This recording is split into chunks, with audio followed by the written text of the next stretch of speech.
All right, keeping it pushing here. Big D Energy, Woodward Sports Network, NFL Draft Week. NFL Draft in Detroit week. That's right. It is Thursday. Everybody calm down. Act casual. Act normal.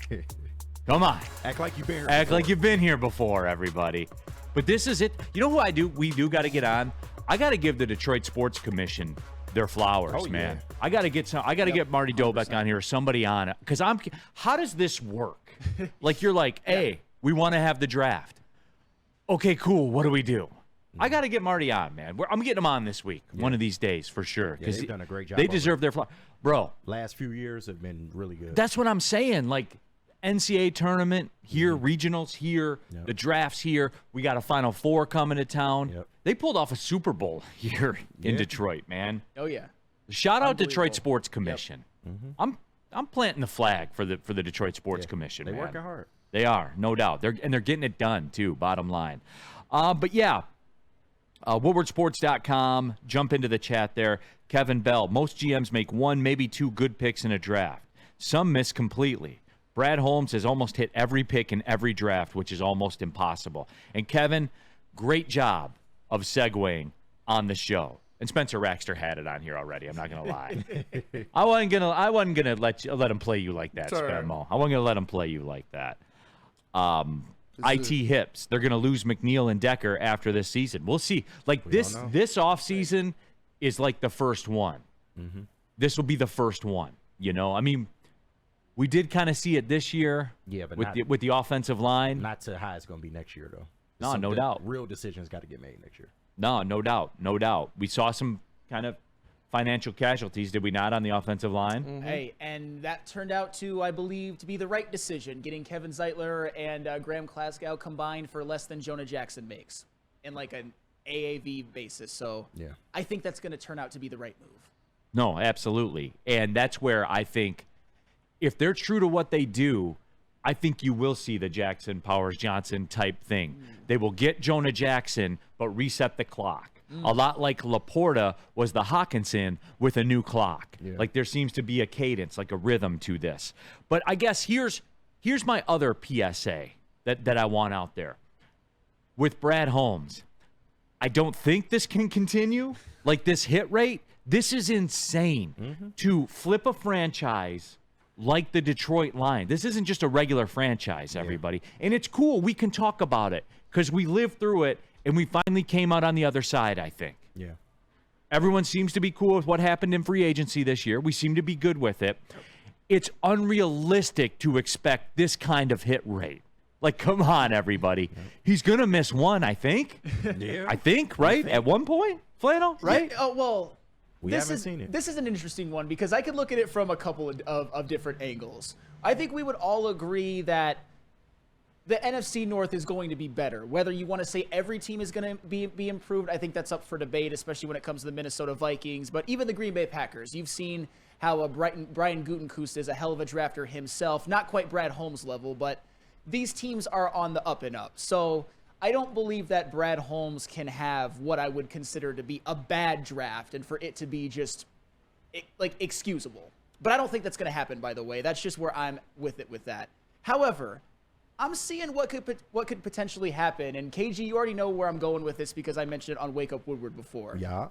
The Detroit Lions this season could have the draft similar to what the Kansas City Chiefs did the year before, where the only day one starter or real impact player in year one was Rashee Rice. And one of the reasons why was because, and we've mentioned it before, one of the ways that this dynasty with the Chiefs has been able to continue and continue to be successful while losing guys like Tyreek Hill and Tyrann Mathieu, for example, is because their hit rate when it comes to draft picks has been off the charts. You had L'Jarius Sneed, Trent McDuffie at corner. You had Willie Gay, Nick Bolton, Leo Chenal at linebacker. That was back-to-back drafts, right? It was I believe so. It was Isaiah Pacheco at running back. It was Creed Humphrey.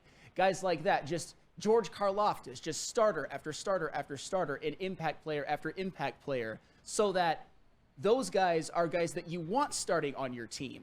And I'll use this example when it comes to the Lions. We're not trying to replace Aiden Hutchinson. We're not trying to replace Penei Sewell. We're not trying to replace our safety room. We're not trying to replace Laporta. We're not trying to replace Gibbs. And certainly with how this roster has been upgraded in free agency, you can argue that the Lions have their starting lineup right now.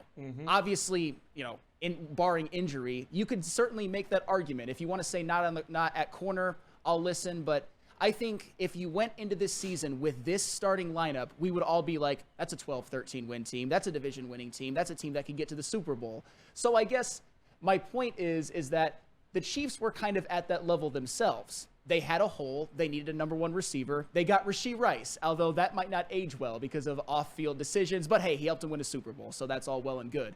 The Lions might be in the same situation where they don't necessarily need to draft guys who are stars in year one. You just might draft guys who turn out to be depth pieces and maybe starters down the road.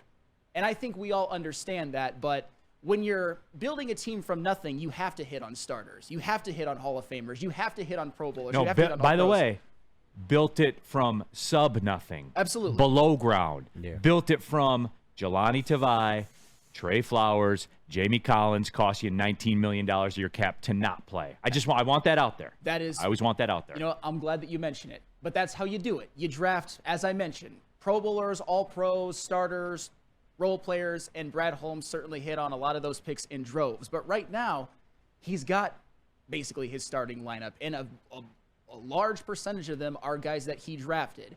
So this year, if they don't draft like 4 starters in the first 4 starters, it's not that big of a deal because they don't necessarily need them right now. Hopefully he drafts guys that can play for this team down the road and continue to sort of replenish the talent as we have to lose some guys due to Brad Holmes' first round draft picks that weren't in the first round being on their last year, their rookie contract. But I know what you mean. This might be the draft where everything is kind of set, and you might just get one starter, and the Lions might win the Super Bowl anyway, just like the Kansas City Chiefs did. And I know the Kansas City Chiefs are a little bit different. Their starting off point was certainly at a different level than the Lions are right now, but that's why they're the preeminent dynasty in the NFL, and the Lions are an NFC Championship team. They did that, even though where they were starting off from was nowhere near where the Chiefs started out from. So I know what you mean. It might not be the draft of last year, the year before, or the year before that, and that is more than okay. So you make it sound like Mahomes has a pretty good supporting cast around him. He does. Interesting. And okay. When an all-time great quarterback like that has a good supporting cast around them, he wins 3 Super Bowls and 3 Super Bowl MVPs. So, he's getting to the point where he's almost already achieved more than any quarterback except for Tom Brady. Obviously, having a strong supporting cast helps. But I see where you're going with this, but there's levels. No, I was just asking the question. He does, 100%. 100%. And then, the Super Bowl where he didn't have his strong supporting cast. Their whole offensive line was down. Yeah. He was running for his fucking life. It's literally the whole game. It was uncomfortable to watch by the end. I felt bad for him. Yeah, I did too, man. Dude was running for his life. You got Devin White, just closing down on him every single time. I was like, guys, all right, the point's proven. Yeah. Come on, that's enough. God. I just look at it, man, and a tear comes down your eye last year. Jahmyr Gibbs, Jack Campbell, Sam Laporta, Brian Branch. So wouldn't you say this draft, maybe if it's going by what Sam said, this plays more into Brad Holmes' strength? Because I don't want to say it's easy to pick the top tier talent or your first round picks, but he makes his money with the late round picks and picking players that you don't think will make an impact, but they do. Absolutely. The fact that you're able to find an all-pro wide receiver in the 4th round. And KG, that's what's different. Make no mistake. The Lions, the whole Stafford era Lions and stuff like that, when they had top 5 picks, they generally drilled them. Yeah. Generally. How do you not? When you're taking Calvin. Right. When you're taking Calvin, you're taking Ndamukong Suh. Matt Stafford was a hit. He certainly wasn't a Ryan Leaf. Oh, absolutely. So they generally hit them. But that would always get them to a level, and that was it. And they also had to pay all those guys which they didn't. Actual money. Well, and insane even to walk in the door before, you know, rookie maximums were a thing. Before the league stalled out the players union there and said that's enough of this foolishness. And you know, put rookie caps and rookie scale wages and all that kind of stuff. But that's a business decision for another day. But, you know, it's just when you recreate that, and this is going to play in because I'm bringing a topic off board right out of the blue when we get back, because the numbers stick out to me here. And it's changed the game. Brad Holmes has changed the NFL draft, I think, to the point where people will emulate it. And now I think he's gonna take what he did and use it for a different purpose. I can't wait to explain this to you guys. I can't wait for you. I'll get what you put down.